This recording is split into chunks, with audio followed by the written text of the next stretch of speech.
Oi, pessoal, sejam bem-vindos a mais um podcast aqui no canal Espiritismo Kardec. E hoje eu estou aqui com o Maurício Mendonça. Ele vai falar do Instituto de Pesquisa em Espiritismo Científico, né? Então, Maurício, se apresente, por favor. Bom, como você disse, né, meu nome é Maurício Mendonça e eu sou o coordenador do grupo IPCE, que é o Instituto de Pesquisa de Espiritismo Científico, como você falou. E já estamos nessa labuta já há algumas dezenas de anos, 15 anos, pelo menos. Excelente. Então, eu queria perguntar primeiramente, né, o que é o IPCE? Tá. Bom, o IPCE, assim, traduzindo na prática, né, é um grupo de estudiosos do espiritismo que se interessam pela sua parte científica, né? Se interessam de um modo mais acentuado, mas, claro, o espiritismo a gente sabe que é mais que ciência, né? Tem outras dimensões, mas a gente determinou que o nosso escopo de estudo, de trabalho, seria o lado científico.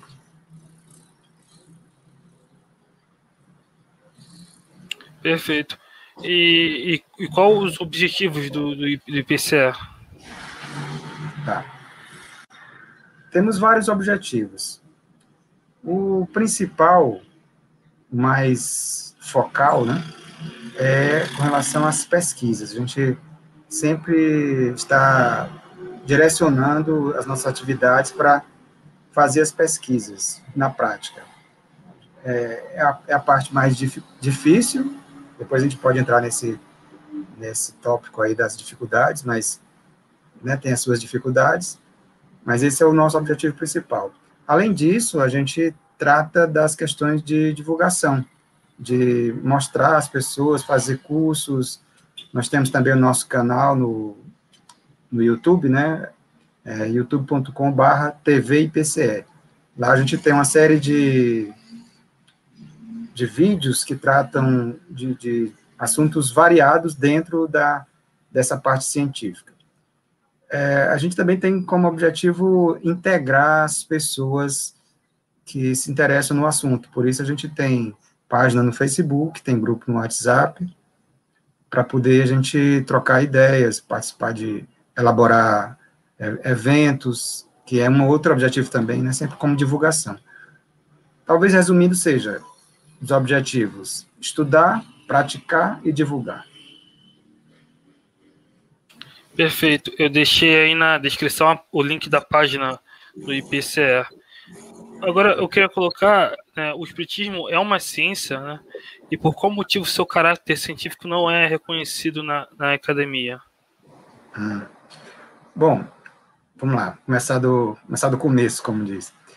Kardec, quando ele resolveu estudar os fenômenos que foram apresentados, os fenômenos das mesas girantes e falantes, ele levou inicialmente para o lado científico. Para ele não tinha nenhuma conotação religiosa nem filosófica, ao menos. O que interessou a ele foram os fenômenos. E como pesquisador, ele se interessou para estudar os fenômenos. Ele já era um estudioso, um pesquisador do magnetismo, né, magnetismo animal, de Mesmer. E daí ele se interessou pelos fenômenos, não de uma forma imediata, mas acabou enveredando por essas pesquisas. Então, o espiritismo tem, no nascedouro, ele foi de um caráter científico. Depois foi que Kardec percebeu que tinha outras consequências que não podiam ser ignoradas, e daí ele enveredou pela filosofia e também pela moral, religião. A pergunta, então, por que hoje o lado científico é tão desprestigiado, digamos assim? Infelizmente, isso é verdade. O movimento espírita não tratou da mesma forma, de uma forma equânime, e eu não estou fazendo juízo de valor, foi o que aconteceu. e direcionou o espírita principalmente para o seu aspecto religioso e algumas vezes filosófico, mas principalmente religioso. Então, voltando para a sua pergunta, a academia, ela olha o espiritismo pelo que o espiritismo é. Se você perguntar para a academia, e aqui eu estou falando, academia generalizando, né? Se você tem determinados acadêmicos que sabem o que é espiritismo, que são estudiosos do espiritismo, mas na maioria, os acadêmicos consideram o espiritismo pelo que ele se apresenta atualmente. Ele se apresenta como uma religião. Então, os acadêmicos consideram o espiritismo uma religião, bem muito apropriado, por sinal. Por que é que a ciência não aceita os fenômenos espíritas ainda? Talvez seja a pergunta um pouco modificada, mas seja mais apropriada. Por que a ciência, a academia, não aceitam os fenômenos espíritas ainda? Essa é uma outra pergunta. Mas eu acho que é bem relevante dizer o seguinte: muitos estudiosos estudam os fenômenos espíritas e aceitam como realidade. A grande maioria não, porque falta ainda para a ciência a comprovação da forma tradicional. A gente não adianta, eu sou espírita, né, eu acredito nos fenômenos espíritas, mas do ponto de vista científico, a gente não pode tapar o sol com a peneira. Nós não temos um conjunto de evidências, um conjunto de estudos modernos que façam a academia aceitar o espiritismo como realmente ele é. Ah, Maurício, você está sendo, né, contraditório. Não, eu estou sendo realista. O que o movimento espírita, no mundo inteiro, conseguiu apresentar para a academia não foi suficiente para convencê-los. Isso é um fato, não estou dando minha opinião, não. Então, a gente precisa... então, não tem jeito? Só tem um jeito. É a gente, quem se interessa, estudar, pesquisar, pode demorar 10, 15, 20, 100 anos, não importa. Mas tem que ser apresentados os estudos no padrão da academia, senão nunca a academia vai aceitar o espiritismo no seu aspecto científico. E por qual motivo você acha que no movimento espírita brasileiro se preponderou apenas o aspecto religioso, né? Quais os motivos disso ter acontecido? Bom, como eu falei no início, que tinha toda aquela movimentação do lado científico, o peso, na minha opinião, né, o peso das consequências filosóficas e morais foi muito grande. Então, a gente não pode ignorar. Por exemplo, se você descobre ou pesquisa que tem vida em outros planetas, vai haver um determinado peso filosófico também, né? Porque aquilo ali vai impactar em muitas coisas que a gente pensa aqui na Terra.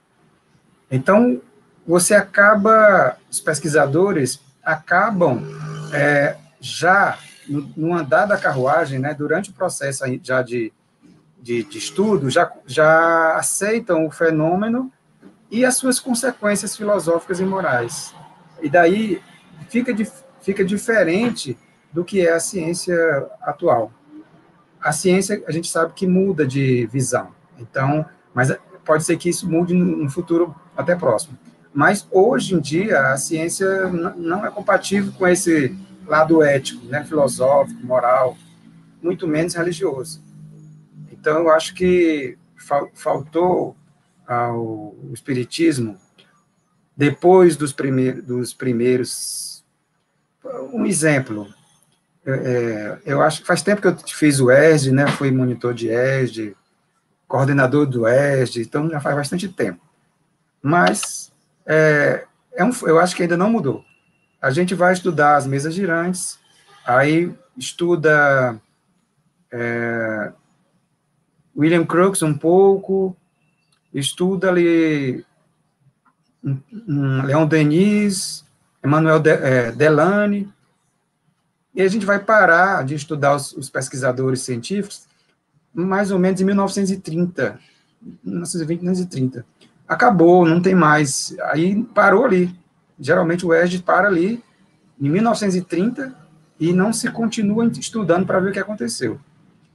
E aí teve um lapso de tempo muito grande, sei lá, 50 anos, que praticamente não houveram pesquisadores espíritas assim, de peso. E aí, isso aí aconteceu, principalmente aqui no Brasil, que a conversão, né, digamos assim, do espiritismo, principalmente com o Chico Xavier, com todos os seus méritos, né, que a gente sabe, todos os seus livros, mas a carga religiosa foi muito grande, teve muitos adeptos. Foi bom por um lado, mas deixou-se, culpa nossa, né, culpa do movimento espírita, culpa dos homens, deixou-se de investigar. E aí ficou desse jeito. Hoje temos um problema, porque os pesquisadores têm extrema dificuldade para pesquisar os fenômenos espíritas. Por quê? Porque esses fenômenos acontecem dentro do centro espírita, né? Geralmente. De uma forma mais controlada, digamos assim. E os pesquisadores, algumas vezes, até querem fazer a pesquisa, mas há uma resistência muito grande no movimento espírita para abrir as portas. Olha, se nós que somos espírita, do IPCE, somos espírita, a gente tem dificuldade para adentrar nos centros espíritas, para fazer as pesquisas, para que as pessoas deixem ser pesquisadas de uma forma segura e tal, colocam dificuldades porque não precisa mais, uma série de problemas. Imagine um cientista que não é espírita, apenas interessado em pesquisar os fenômenos. Ele não consegue entrar. A gente teve, na última pesquisa que a gente fez, não concluímos totalmente, mas já fizemos grande parte, que era sobre a comunicação mediúnica telepática, né, digamos assim, a gente chama de mediúnica intervivos. A nossa grande dificuldade foi que os centros espíritas aceitassem que a gente contactasse os seus médios e usasse as suas instalações para fazer as pesquisas. Muito difícil. Acabamos contatando as pessoas diretamente, porque através do centro espírita a gente não conseguia entrar. Então, eu acho que tudo isso fez com que o movimento espírita se acomodasse no seu aspecto religioso, que tem todos os méritos. Geralmente o pessoal diz assim, mas você acha que não é importante? É claro que eu acho que é importante o aspecto religioso, talvez seja o mais importante. Mas o lado científico não pode ficar abandonado também. Então, acho que eu espero ter respondido a tua pergunta. É bem complicada essa pergunta de responder. Perfeito, perfeito. Mas então, eu queria, já que você começou a falar das pesquisas, quais pesquisas interessantes têm sido desenvolvidas atualmente, né? Falar um pouco sobre as pesquisas do IPC. Uhum. Bom, vamos lá. Nós passamos muito tempo em preparação de fazer as pesquisas, né? A gente não queria fazer pesquisa por fazer, precisava ter um objetivo claro, precisava ter um certo apoio para poder a gente elaborar uma pesquisa de qualidade, né? Pesquisar por pesquisar, depois jogar o papel na gaveta não é importante, não é interessante. Então, a gente tem pesquisas, as pesquisas que nós fizemos foi em duas áreas, praticamente, de regressão de memória e essa de comunicação mediúnica intervivos.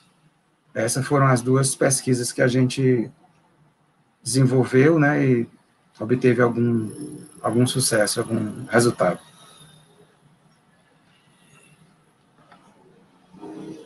Perfeito. E